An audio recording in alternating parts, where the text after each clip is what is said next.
This program brought to you by NK Group, Lucky Center and Lucky Department Store, Ajuman.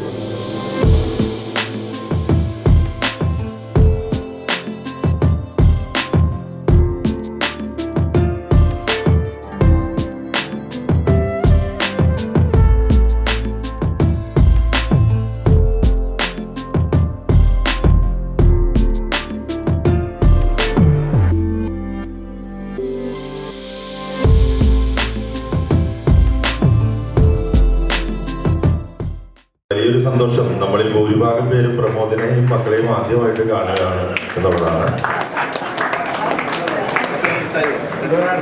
അമ്മയുടെ പുസ്തകം അച്ഛൻ മക്കൾക്ക് കൊടുത്ത് പ്രകാശിപ്പിക്കും.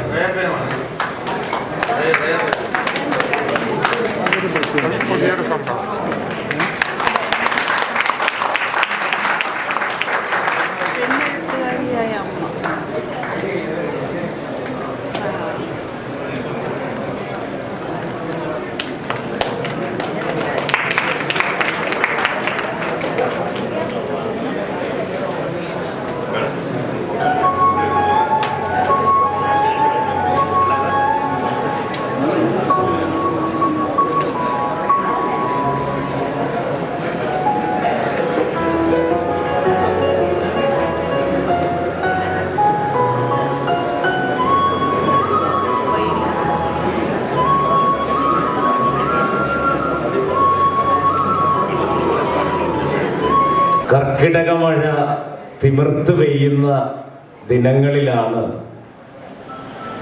ഓർമ്മകളുടെ മുറിയുടെ കൈയെഴുത്ത് പ്രതി എൻ്റെ വാട്സപ്പിലേക്ക് എത്തപ്പെടുന്നത്. ആകാശത്തിൻ്റെ അനന്തതകളിൽ നിന്ന് പിതൃക്കൾക്കുള്ള തർപ്പണമാണ് കർക്കിടകം. സ്മിതത്തിൻ്റെ ഈ പുസ്തകം പൂർവസൂരികൾക്കുള്ള ഓർമ്മകൾ കൊണ്ടുള്ള അക്ഷര തർപ്പണമാണ്. സർറിയലിസം സാൽവദോർ ദാലി എന്ന വിഖ്യാതനായ ചിത്രകാരൻ്റെ ഗർഭാശയ സ്മൃതികൾ എന്നൊരു പരികൽപ്പനയുണ്ട്. അമ്മയുടെ ഗർഭപാത്രത്തിലേക്ക് മടങ്ങുവാനുള്ള ഏതൊരു മനുഷ്യൻ്റെയും അബോധമായ അഭിവാഞ്ചയാണ് ഗർഭാശയ സ്മൃതികൾ.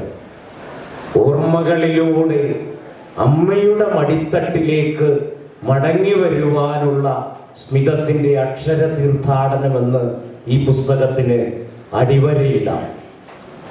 ഈ പുസ്തകത്തിൽ സ്മിത ഒരിടത്ത് എഴുതിയിട്ടുണ്ട്, അമ്മയില്ലാത്ത നാട് ശൂന്യമാണ്, നിറങ്ങളില്ലാത്തതാണ്, ഇരുട്ടാണ്, വെള്ളം പറ്റിയ ഭൂമി പോലെ കീറിമുറിഞ്ഞതാണ്.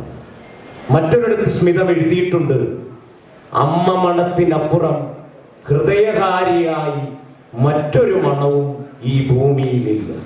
അതുകൊണ്ട് തന്നെ ഈ പുസ്തകത്തിൻ്റെ താളിലൂടെ കടന്നു പോകുമ്പോൾ നാം ഓരോരുത്തരും നമ്മുടെ ഹൃദയത്തിലേക്ക് ചേക്കേറുന്നത്, നമ്മുടെ പ്രാണനിലേക്ക് കൊളുത്തി വയ്ക്കപ്പെടുന്നത്, നമ്മുടെ നാസാരന്ധ്രങ്ങളിലും ശ്വാസതന്മാത്രകളിലും ചേക്കേറുന്നത് അമ്മയുടെ മണമാണ്. ഞാനിതിൻ്റെ ദാർശനിക വശങ്ങളിലേക്ക് പോവുകയല്ല. സ്മിതം വീണ്ടും എഴുതുന്നു, ചില ലാളനകൾക്ക്, ചില വാത്സല്യങ്ങൾക്ക് അമ്മ ഭംഗിയാണ്. കോരിയൊഴിച്ചാലും ഒരിക്കലും തീരാത്തത്, ഒരിക്കലും മതിയാകാത്തതും.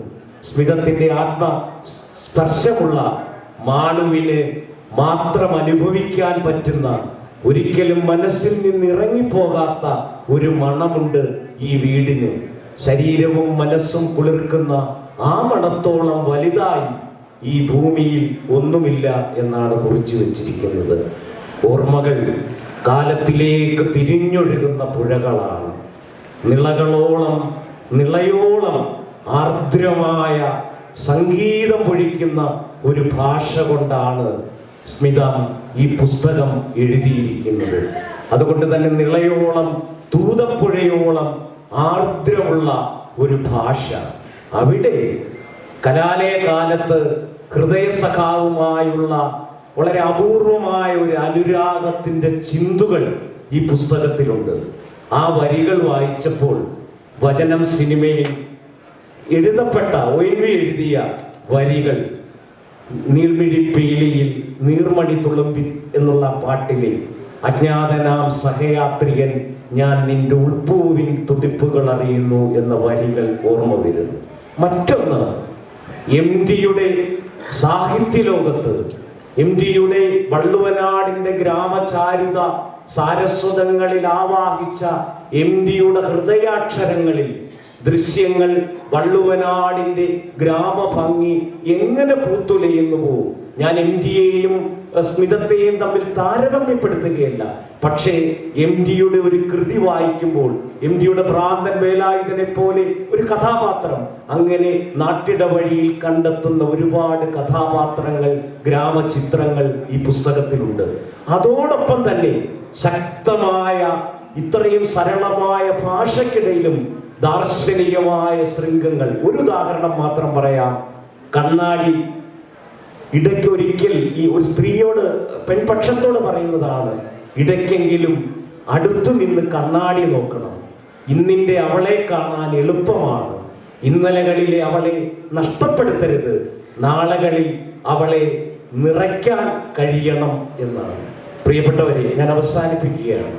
ഈ പുസ്തകം വായിച്ചു കഴിയുമ്പോൾ ആർദ്രമായ ഒരു സംഗീതത്തിൻ്റെ കാതരമായ ശീലുകൾ നമ്മുടെ ഹൃദയത്തിലേക്ക് ചേക്കേറും. ആ പുസ്തകത്തിൻ്റെ അവസാനം മാളുവിൻ്റെ ഒരു ഊഞ്ഞാൽ, മുറ്റത്തു നട്ട ഒരു ഊഞ്ഞാലിൽ നാം പോയിരിക്കും. വൈയക്തികമായ ഒരു കാര്യം പറഞ്ഞുകൊണ്ട് ഞാൻ ഈ വേദിയിൽ നിന്ന് പിൻവാങ്ങാം. വാക്കിനെ ജീവിതമാക്കിയ ഒരു പ്രഭാഷകൻ എന്ന നിലയിൽ എൻ്റെ ഏറ്റവും വലിയ ആഗ്രഹം വേദിയിൽ സംസാരിച്ചു കൊണ്ടിരിക്കുമ്പോൾ ഈ ഭൂമിയിൽ നിന്ന് യാത്രയാവുക, മരണത്തിലേക്ക് പോവുക എന്നതാണ്. പക്ഷെ ഈ പുസ്തകം വായിച്ചു കഴിഞ്ഞപ്പോൾ, കഴിഞ്ഞ ഓണപ്പതിപ്പിൽ വന്ന അംബികാസുധൻ മാങ്ങാടിൻ്റെ പുസ്തക വീട് എന്ന കഥയും കൂടി ചേർത്ത് വെച്ചപ്പോൾ ഞാൻ എൻ്റെ അന്ത്യാഭിലാഷത്തിന് ഒരു പാഠഭേദം വരുത്തി. അതിതാണ്, മാളുവിൻ്റെ ആ ഊഞ്ഞാലിൽ ഇരുന്നു കൊണ്ട് ഈ പുസ്തകം വായിച്ച് വായിച്ച്, ഈ പുസ്തകം നെഞ്ചിൽ മലർത്തി വെച്ച് മരണത്തിൻ്റെ ഇടനാഴികളിലേക്ക് പോകുമ്പോൾ അവസാന ശ്വാസം എന്നിൽ നിന്ന് വിട്ടുപോകുന്നതിന് മുൻപ് ഹൃദയം എന്നോട് മന്ത്രിക്കണം. ഓർമ്മകളുടെ മുറിയെന്നോ ഓർമ്മകളുടെ മുറിവെന്നോ അല്ല, മറിച്ച് ഓർമ്മകൾക്ക് എന്തു സുഗന്ധം, ഓർമ്മകൾക്ക് എന്ത് അമ്മ മണം. നന്ദി, നമസ്കാരം. അംബികാസുധൻ മാങ്ങാടിന്റെ പുസ്തക വീടിലേക്ക് കൂട്ടിക്കൊണ്ടുപോയി. മഴ എൻ്റെ അമ്മയുടെ സന്തോഷ കണ്ണീരാണെന്ന് എനിക്ക് തോന്നുന്നു. കാരണം ഞാൻ നിങ്ങളുടെ കൂടെ എൻ്റെ പുസ്തകത്തിൻ്റെ കവർ പ്രകാശനത്തിൽ സന്ധിക്കുന്ന ദിവസമാണിന്ന്. അത് കണ്ട് അത് വായിച്ചിട്ട് ആ ദിവസം മൊത്തം എനിക്ക് എന്താ പറയുക, എൻ്റെ അമ്മേനോ എന്താ പറയുക, അമ്മ ഉണ്ട്, പക്ഷെ എന്നാലും എനിക്ക് എൻ്റെ അമ്മേനെ വിളിക്കണം എന്ന് തോന്നുന്നത്. ആ അമ്മ എന്നുള്ളൊരു ഇതുണ്ടല്ലോ. അപ്പോൾ എനിക്ക് തോന്നുന്നു ഈ പുസ്തകം നിറയെ അവളുടെ അമ്മേൻ്റെ മണമായിരിക്കും. സ്മിതനെ കാണാൻ തുടങ്ങിയിട്ടൊരു 3-4 വർഷമായി. സ്മിതനെ ഫേസ്ബുക്കിലെല്ലാം കാണുന്നുണ്ട്. അപ്പം എൻ്റെ അടുത്തൊരു കൂട്ടുകാരനാണെന്ന് എൻ്റെ അടുത്ത് പറഞ്ഞു, സ്മിത എന്തോ ഒന്ന് പറയുന്ന കൂട്ടത്തിൽ പല പെണ്ണുങ്ങളെയും പറയും, പല കുറ്റങ്ങളും എല്ലാം പറയും. പക്ഷേ സ്മിതേനെ പറ്റി അയാൾ പറഞ്ഞത് എനിക്ക് ഇതാ, മരിക്കുന്നതിന് മുന്നേ, പ്രമോദ് പഠിക്കേണ്ട, എന്താ വെച്ചാൽ മരിക്കുന്നതിന് മുന്നേ എനിക്കൊരാഗ്രഹമുണ്ട്.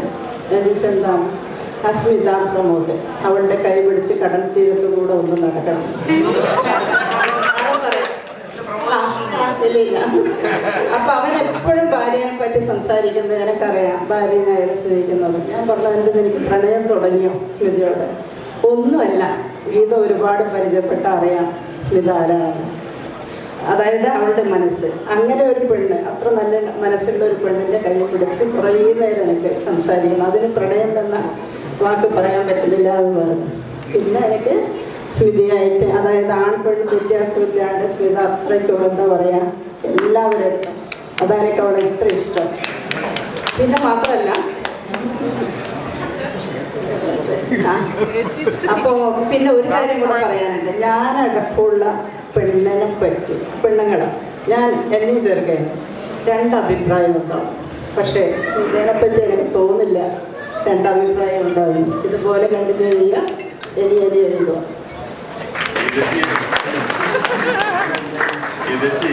കാണണമെങ്കിൽ അച്ഛൻ്റെ തോളിലിരിക്കണം. വ്യക്തമായ കാഴ്ചകൾ അച്ഛൻ കാണിച്ചു തരും. എന്നാൽ അതൊരു 12 വയസ്സിൽ ആ ദൂര കാഴ്ച നഷ്ടപ്പെട്ട ഒരു കുട്ടിയാണ് ഞാൻ. അവിടുന്ന് ഇങ്ങോട്ട് അമ്മയുടെ ഒക്കത്ത് വെച്ച് അമ്മയാൽ കഴിയും വിധം എല്ലാവിധ കാഴ്ചകളും അമ്മ എനിക്ക് കാണിച്ചു തന്നിട്ടുണ്ട്. എന്നാൽ പോലും ഇന്ന് ഈ ഒരു നിറഞ്ഞ സദസ്സിൽ ഞാൻ ഒരുപാട് മയക്ക് പിടിച്ച് രഘുമാഷ പോലെ അവിടെയും ഇവിടെയും ഒക്കെ നിൽക്കുന്ന ഒരാളാണ്. പക്ഷെ ഇന്നിങ്ങനെ സെൻട്രൽ സ്റ്റേജിൽ ഇവിടെ ഇങ്ങനെ ഇരുന്നിട്ട് പറയുന്ന സമയത്ത് നിങ്ങളുടെ തോളിലൂടെ, എൻ്റെ പ്രിയ സൗഹൃദങ്ങളുടെ തോളിലൂടെ, ഇത്രയും ഗുരുതുല്യരായ എൻ്റെ പ്രിയപ്പെട്ടവരുടെ, എൻ്റെ കൂടപ്പിറപ്പുകളുടെ തോളിലിരുന്ന് അച്ഛൻ എന്താണോ എനിക്ക് കാണിച്ചു തരാൻ ഉദ്ദേശിച്ചിരിക്കുന്നത് ആ കാഴ്ച എനിക്ക് കണ്ണടച്ചാൽ പോലും വളരെ വ്യക്തമായിട്ട് ഇവിടുന്ന് എനിക്ക് കാണുന്നുണ്ട്. എൻ്റെ പ്രിയ സൗഹൃദങ്ങൾക്ക് സ്നേഹത്തിൻ്റെ മണമാണ്. ഈ ഒരു സന്തോഷ നിമിഷം ഞാൻ എൻ്റെ ജീവിതത്തെ ഇവിടെ അടയാളപ്പെടുത്തുകയാണ്. ലോകത്തോട് സന്തോഷത്തോടെ അഭിമാനത്തോടെ വിളിച്ചു പറഞ്ഞപ്പോഴാണ് എൻ്റെ 2 മക്കൾ പ്രണവ്, സഞ്ജയ്. ഇന്ന് ഞാനിതാ ഇവിടെ എന്നെ അടയാളപ്പെടുത്തുകയാണ്. എൻ്റെ ജീവിതത്തിൻ്റെ അടയാളപ്പെടുത്തുന്ന ഒരു ദിവസമാണിന്ന്. അതിനെന്നെ കൂട്ടായി ഊർജമായി നിന്ന എൻ്റെ പ്രിയപ്പെട്ട അദ്ദേഹം എൻ്റെ ജ്യേഷ്ഠ സഹോദരനാണ്. അദ്ദേഹം ജ്യേഷ്ഠ സഹോദരനാണെന്ന് പറയുന്നതിനേക്കാളും ഹീസ് ആൻ അമേസിംഗ് പേഴ്സൺ, ഒരു true motivator, he's A mentor. എന്താ പറയുക, എനിക്ക് തന്നെ അറിയില്ല.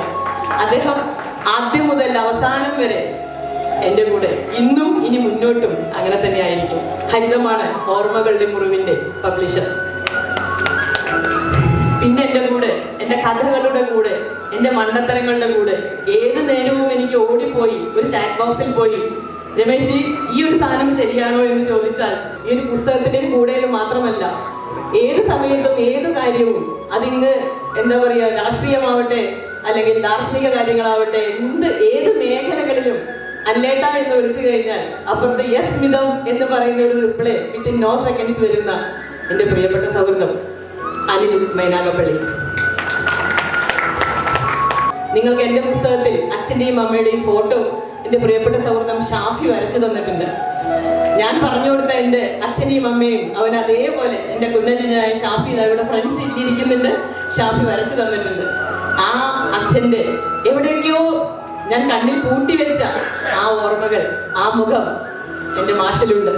അതുകൊണ്ട് മാഷ് എന്നുള്ള വിളിയിൽ അവിടെയും അതുപോലെ തന്നെ ഏത് നട്ടപ്പാതിരയ്ക്കും മുരളി മാഷ് എന്ന് വിളിച്ചു കഴിഞ്ഞാൽ മാഷ് ഉണ്ട് എൻ്റെ കൂടെ എല്ലാത്തിലും.